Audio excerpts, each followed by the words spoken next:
दोस्तों नमस्कार। आज हम एक ऐसे दौर में जी रहे हैं जहां मोबाइल फ़ोन हमारे हाथ में है, इंटरनेट हमारी जेब में है और सोशल मीडिया हमारी आवाज़ बन चुका है। कहा जाता है कि डिजिटल इंडिया ने हर व्यक्ति को अपनी बात रखने का मंच दिया है, लेकिन एक बड़ा सवाल आज भी हमारे सामने खड़ा है। क्या डिजिटल क्रांति ने सच में हमारी सोच को बदला है या फिर जातिवाद ने डिजिटल दुनिया में भी अपना नया रूप बना लिया है? भारत दुनिया के उन देशों में है जहां जात व्यवस्था का इतिहास हजारों वर्षों पुराना रहा है। डॉक्टर भीमराव अंबेडकर ने अपनी प्रसिद्ध पुस्तक एनिहिलेशन ऑफ कास्ट जाति का विनाश में लिखा था कि जाति केवल समाज को बांटती नहीं है, बल्कि यह व्यक्ति की स्वतंत्रता और समानता के रास्ते में सबसे बड़ी बाधाओं में से एक है। आज हमारे पास सोशल मीडिया है, फेसबुक है, यूट्यूब है, इंस्टाग्राम, एक्स जैसे प्लेटफॉर्म हैं। यहाँ कोई व्यक्ति अपनी बात रख सकता है, अपनी कहानी बता सकता है और समाज के सामने अपनी आवाज़ पहुंचा सकता है। पहले जिन लोगों की आवाज़ गांव की चौपाल तक सीमित रह जाती थी, आज वही लोग लाखों लोगों तक अपनी बात पहुंचा रहे हैं।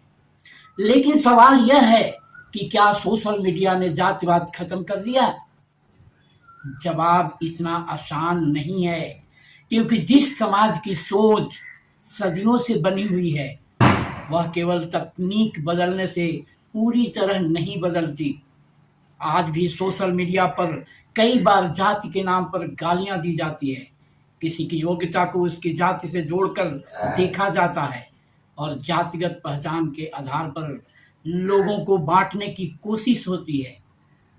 कई बार हम देखते हैं कि किसी व्यक्ति की उपलब्धि पर चर्चा करने के बजाय लोग पूछते हैं, यह किस जाति का है?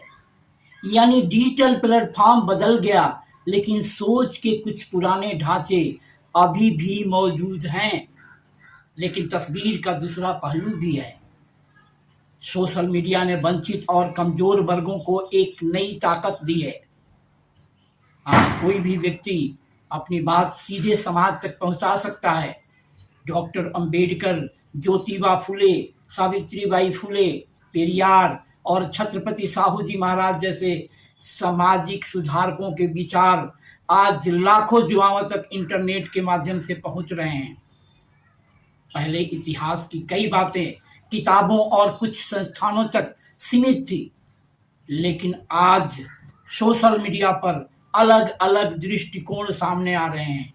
लोग सवाल पूछ रहे हैं, बहस कर रहे हैं और अपने अधिकारों के प्रति जागरूक हो रहे हैं। भारतीय संविधान की प्रस्तावना हमें सामाजिक, आर्थिक और राजनीतिक न्याय तथा समानता का वादा करती है। संविधान के अनुच्छेद 14 में कानून के सामने समानता की बात कही गई है और अनुच्छेद 15 में धर्म, जाति, लिंग और जन्म स्थान के आधार पर भेदभाव को रोकने का प्रावधान है।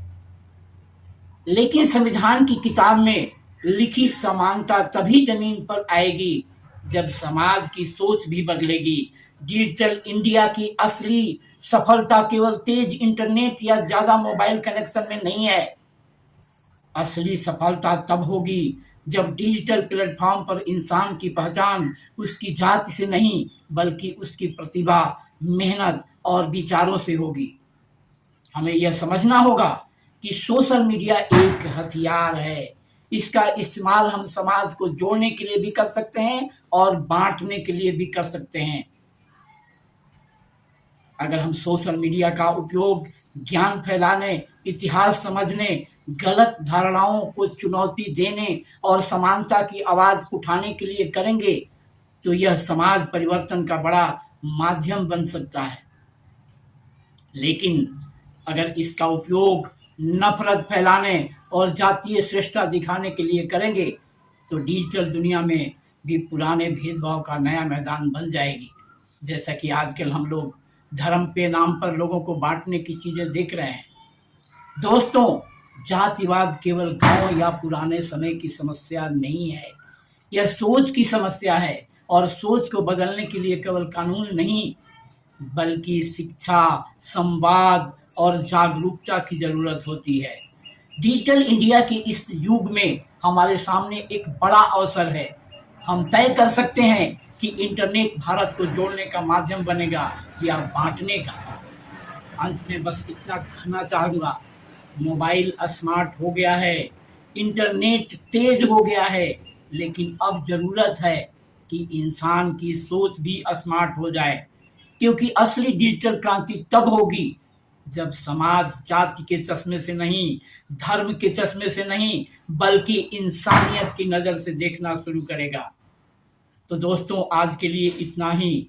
जय भीम, जय संविधान, धन्यवाद।